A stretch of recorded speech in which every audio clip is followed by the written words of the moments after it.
Yo, maşallah, maşallah, maşallah, maşallah. Çok güzeldi, çok, çok, çok. Salam aleyküm. Ben yerlerine bakarım. Mənə masınla dəlib, masınla dəlib. Dəlib. Akşam yeməyi.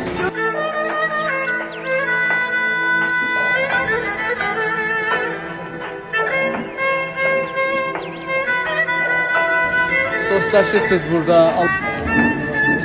Hoş geldin lan dostum. Bura bizim məkan. Ay maşallah.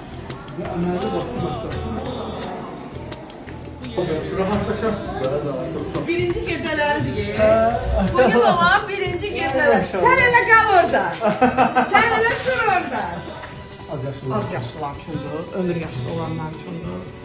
Olanlarım azdır deyən. Ona görə buranı hələ bağlı. Musiqi, rəqs, yoga, hamısını bura bağlaşdırır. Bura uşaqların dərs otağıdır.